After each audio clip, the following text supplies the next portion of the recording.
Mackenzie. This is John Harwood, Jake Falsenberg, Katie Doyle, and Aaron Helmus, and we are the stand-up paddleboard simulator team.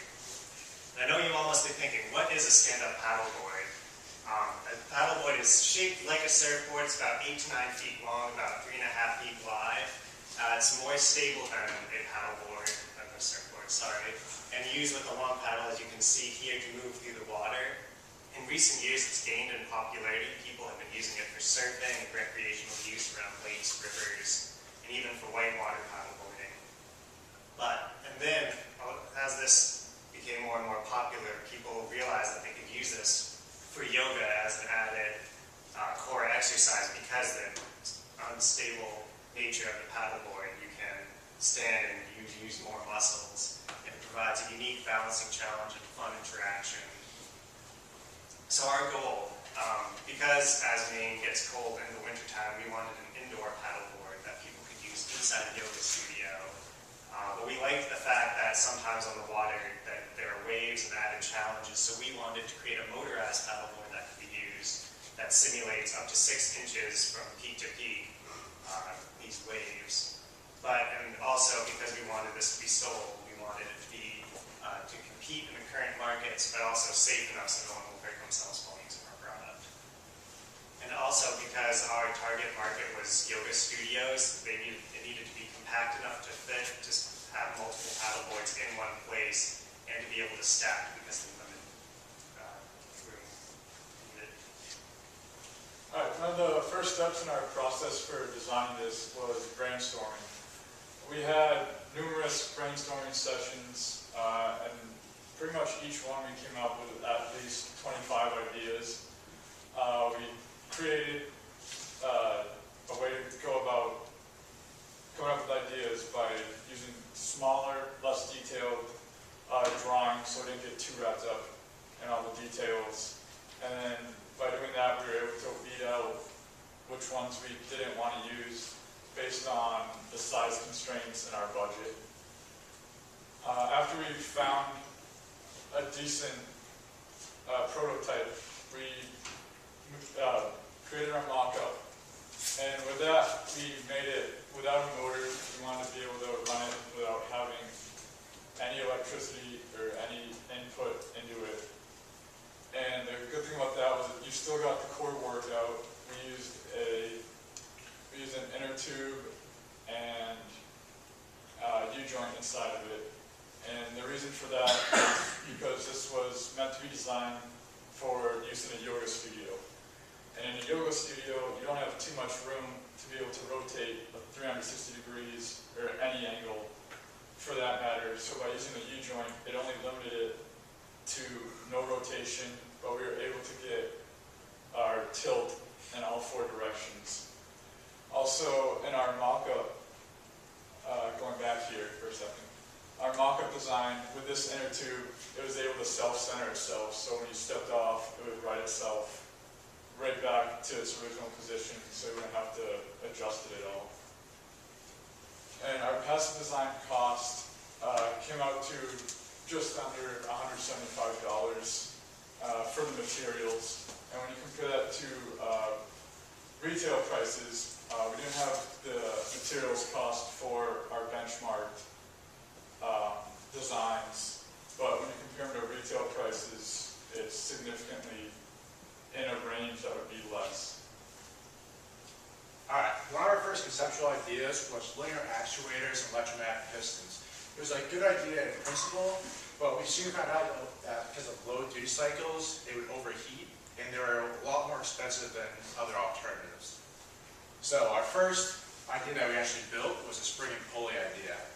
It worked out well until we put someone on it, and it soon threw them off quickly. And we were pretty scared of it, actually. So we went to a crank arm mechanism with long tracker rods on the ends right there up top, which allowed it 3 motion degrees of freedom, which would allow it to bend with the board as it went up and down. And to motorize this thing, we tried out multiple drills over and over again until finally we did the calculations to find out the proper horsepower and torque that we needed. And me, John, and Aaron went to Sears and we tested a bunch of them out and found the proper one, and it seems to work really well now. involved in our project. Our goals for the electronics were to utilize portable pre-existing parts that could be easily connected and put together. We wanted to switch the power to the drill after a person steps on a switch on the board, so that you're not turning it on and then trying to jump on the board while it's moving. So it only turns on once you jump on it. As well as there is a delay so that you have time to get yourself on the board, get yourself adjusted before it begins to move. We wanted to keep the current low and keep the current isolated from the circuitry internally. So I also designed these switch pads. A little bit hard to see because it's just clear plexiglass, but it's simply just a sheet of plexiglass with a foam strip on one side, and it actually works quite well to increase the area that the user can step on for a switch. Because as the user steps on it, the plexiglass flexes as well as the foam compresses, and you have a nice wide area that the person can step on, triggering movement of the board. So we have 3 switches, and they're all wired in parallel, and basically what that does is it makes it so that you only have to be stepping on one switch at a time in order for the motor to have power. So you can switch positions on the board, allowing you quite a bit more flexibility. So wiring, we actually had to do some internal wiring adjustments on our drill, simply just to be able to actually control it. We did use a cordless drill, and I was able to route the power wires out of the drill and into my circuitry in order to control the drill. So the circuit consisted of a voltage-regulated relay, and so the relay would, is an electromagnetic switch that when you have a smaller current through a PIC microcontroller that was programmed with the delay, that was sent into the relay, and then that would transfer the larger current to our drill. Well, for the board, we chose 3/4 inch shop grade plywood. I applied 6 coats of polyurethane. This was to provide protection from splinters while you're using the board if you rub up against it. Also, it kept the board very clean because we were on and off this board all the time, and it would have looked filthy if we hadn't cut coated it.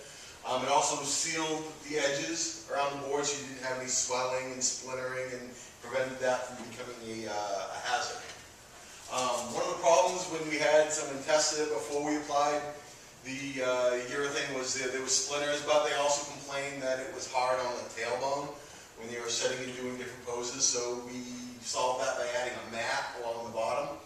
And also one of the problems was the underneath of the board was all exposed. We designed a skirt that went around the bottom of that to prevent people from putting their hands in and discourage people from doing anything underneath the board.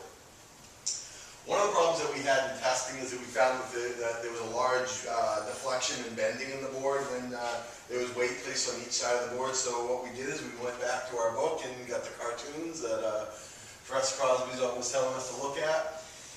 And we looked at the bending equation, and we weren't going to change the force, we weren't going to change the length of the board. E, which is dependent on materials, we couldn't change that. So what we looked at was I, which was dependent on the shape of the board. And our original I that we calculated came out to 1.5, and then by adding 2 3.5 inch by 1/4 inch strips along the bottom of the board, we were able to change the I. And with the parallel axis theorem, we found that our new I was over 6 times as high as before, so we had 6 times less bending. Well, we'd like to thank you all for attending, and we'd also like to put special thanks to Hammond Lumber, Lowe's, Fabrica, the Humane Theater Department, because they allowed us to use a lot of their tools, Jordan Milton, Belinda Hobbs, and all the MET professors. Thank you very much.